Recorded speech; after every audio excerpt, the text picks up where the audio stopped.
Olá pessoal, me chamo Camila e hoje eu vou explicar um pouco sobre a distanásia. Bom, a distanásia é um termo médico que ainda não é tão conhecido quanto a eutanásia, mas que é mais realizado do que a eutanásia. E o que é essa distanásia, Camila? A distanásia é basicamente o prolongamento da vida. O dicionário traz como conceito uma morte, traz que o conceito é uma morte lenta, ansiosa e de muito sofrimento. Por aí a gente já consegue entender bastante a respeito da distanásia. Não é uma conduta médica muito bem aceita, na verdade é considerada uma má conduta médica por conta de todo o sofrimento que vai trazer para o paciente em estado terminal. A gente tem que ver o porquê de que ainda é tão praticada, né? Bom, minha gente, a distanásia é ainda bastante praticada por conta das famílias que estão naquela fase da negação, de não aceitar que vai perder o seu ente querido.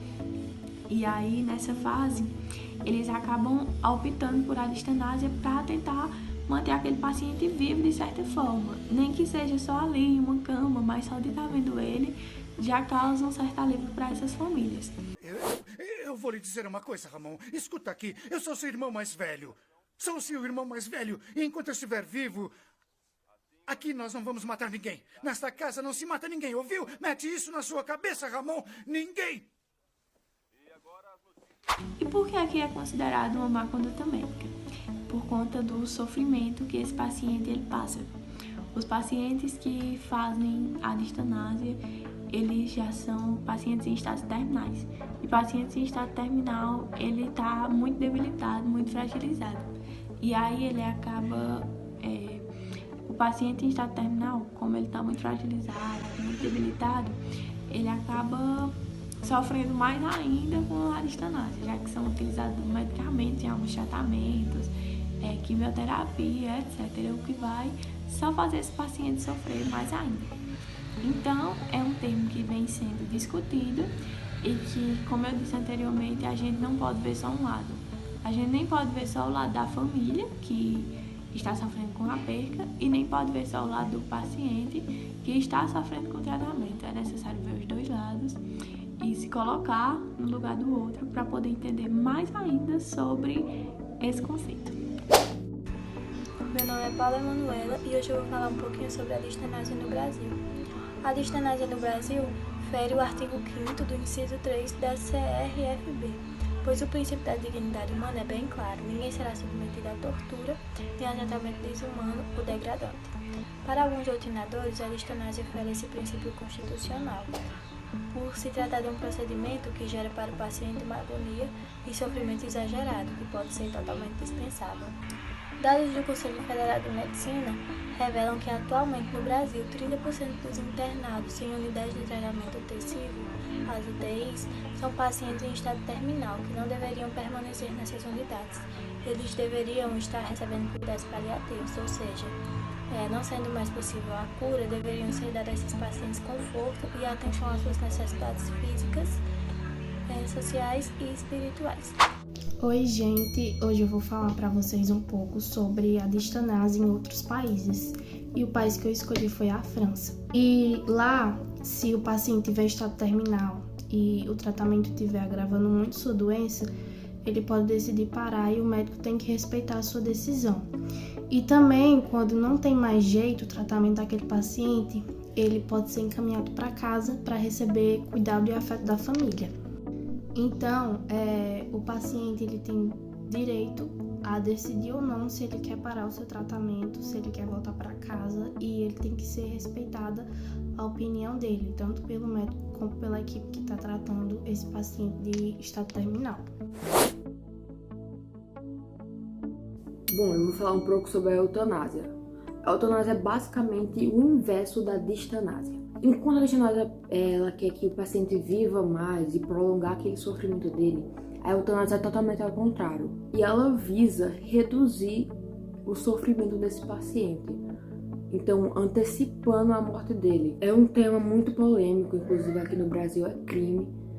É a prática da eutanásia, que é antecipar a morte desse paciente para que ele não sofra. Por exemplo, o paciente está em um estado terminal, está lá já para morrer, e enquanto o pessoal da distanásia, eles querem prolongar a vida, porque ainda creem que há esperança ou algo do tipo.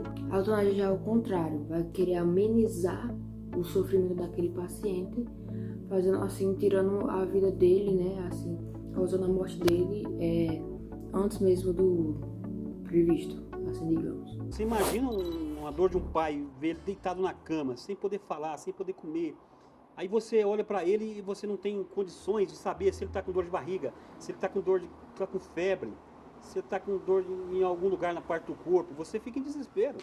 Olá pessoal, meu nome é Ruth e eu vim falar sobre a eutanásia no Brasil. A eutanásia no Brasil, ela é um assunto muito complexo e muito amplo, pois envolve discussões ética e moral sobre religião. Tem cunho social e cultural.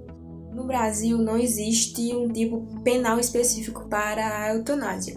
Não está expresso no CP que a eutanásia é crime, mas é considerado um crime de homicídio. No artigo 21 do CP, ou dependendo da situação ou dos fatores, pode ser considerado homicídio privilegiado. Olá, me chamo Liliana, sou do segundo ano de enfermagem e vou falar um pouco para vocês sobre a eutanásia em outros países. Como a gente sabe, a eutanásia aqui no Brasil ela é proibida por lei, mas tem alguns outros países que nela é permitida. Porém, tem algumas restrições, por exemplo, precisa ser maior de 18 anos, estar em estado terminal ou sofrer de algum mal que não tenha uma possibilidade de recuperação. Os estados que aceitam, no caso, os outros países que aceitam seriam Estados Unidos e Canadá, nos países norte-americanos, nos estados de Oregon, Washington, Montana, Vermont, Califórnia. Na Europa Ocidental temos a Holanda, Bélgica, Luxemburgo e Suíça. E também na Colômbia, que é o único representante da América do Sul. A ortotanásia, ela seria um meio termo entre a eutanásia e a distanásia. No caso, ela promove a morte do paciente no momento certo, nem antes como a eutanásia e nem depois como a distanásia. Cabe a ela a promoção de cuidados paliativos até a morte daquele paciente e ela restringe aqueles tratamentos mais agressivos e que não ofertarão resultados na vida daquele paciente. Esses cuidados, eles são oferecidos pela OMS e incluem o conforto do paciente e da família até o momento da sua morte. Na ortotanásia vai ocorrer a suspensão dos procedimentos médicos já no estado terminal, fazendo assim com que ocorra uma morte natural. Sendo assim, a ortotanásia vai focar na adoção de procedimentos paliativos, como por exemplo, um paciente ele está em estado terminal, já realmente não tem o que fazer e eles não querem continuar com procedimentos invasivos, entendeu? Porque muitas das pessoas podem achar não, vamos tentar porque ainda posso ter esperança. Pode até chegar a envolver a religião pelo fato de falar, não, mas Deus pode tudo e a gente tem que tentar. Mas se no caso não escolher tentar e a pessoa tem uma morte natural, né, lá com seus cuidados paliativos, que nesse caso vai ser a ortotanásia, o paciente não quer se submeter a esse tipo de procedimento invasivo e prefere morrer no tempo certo, assim, uma morte natural, sem ocorrer nem a distanásia nem a eutanásia, né, que já é a morte natural assim mesmo, como ela deve ser.